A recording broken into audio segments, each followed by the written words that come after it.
Professor Cid Mauro, assessor de ensino religioso da Secretaria de Educação do Estado do Acre, com o 7º ano na aula Modos de Ser e Viver nas Tradições Religiosas. Então, nessa aula, a gente quer abordar a convivência ética e respeitosa entre as religiões. Quais são as estratégias para que isso aconteça, não é? A gente tem um slide aí representando os diferentes líderes de diferentes religiões. Você pode ver ali o budista, pode ver ali o hinduísta, pode ver o papa, pode ver alguém ali do islamismo, os de terno lá atrás devem ser da tradição protestante, enfim, diferentes religiões. E uma das coisas que o ensino religioso enfatiza é o quê? O respeito, a convivência, o diálogo. Então, nessa aula, a gente vai ver o que é, como deve ser o modo de ser. A gente vai fazer a distinção entre ecumenismo e diálogo interreligioso, porque são dois pontos de partida diferentes para o diálogo, para o congraçamento, para a convivência, não é? Por exemplo, ecumenismo. Quando você tem o diálogo ecumênico, você tem o diálogo entre grupos de tradição cristã. Por exemplo, os católicos e os protestantes, eles têm muitas semelhanças, mas também têm acentuadas diferenças. Como é o diálogo entre católicos e protestantes? É um diálogo ecumênico, porque está ali a razão de ser. Deus e Jesus Cristo identificam os católicos e os protestantes. Por isso se chama diálogo ecumênico. Ecumenismo é o processo de busca por unidade e identidade, não mistura, sem mistura. Não é uma salada mista, não? A gente não faz salada mista de religião. A gente busca o quê? A convivência. Cada uma reafirma a sua identidade, mas caminham juntas nas suas diferenças, né?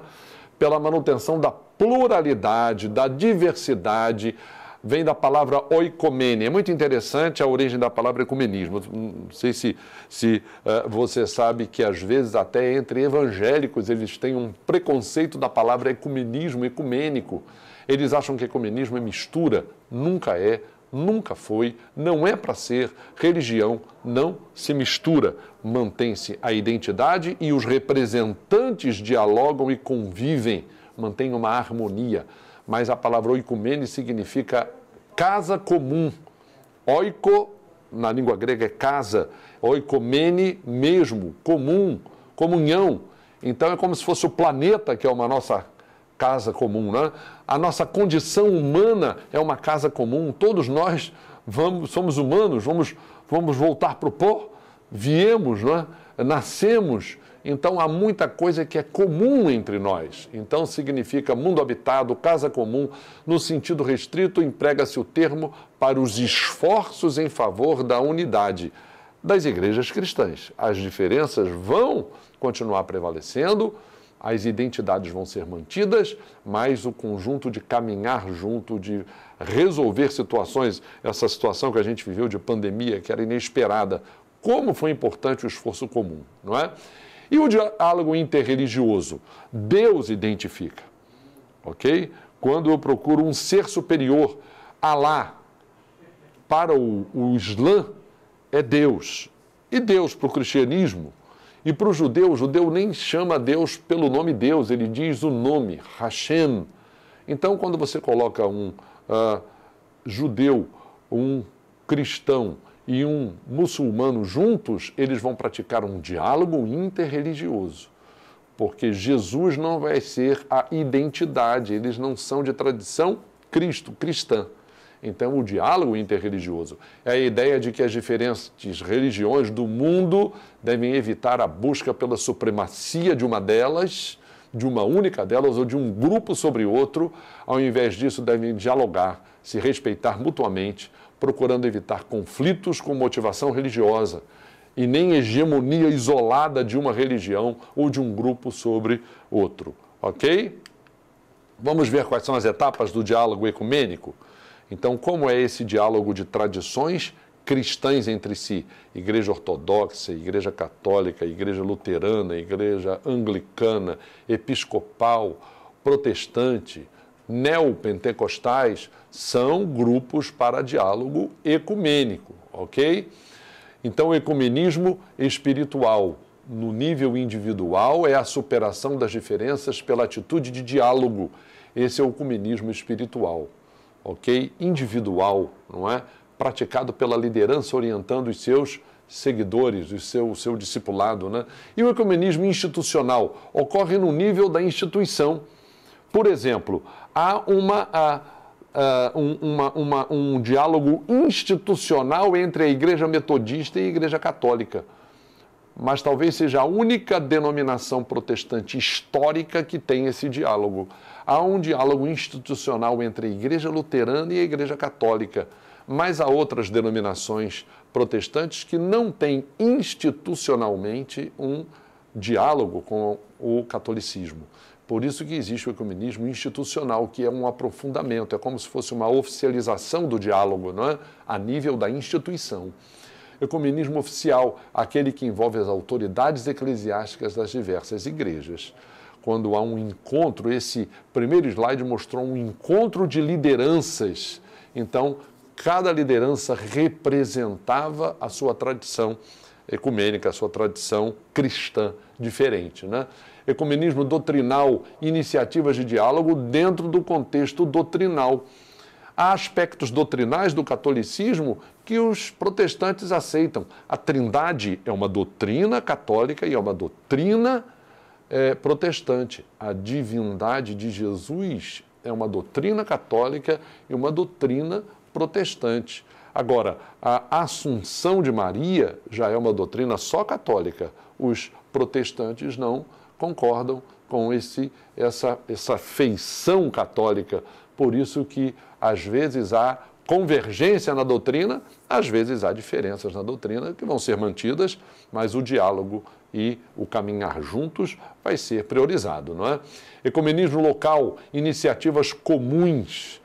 Há certas iniciativas que são localizadas. Aqui no Acre, por exemplo, é um estado que pratica bastante, por causa do Instituto Ecumênico Fé e Política, esse diálogo.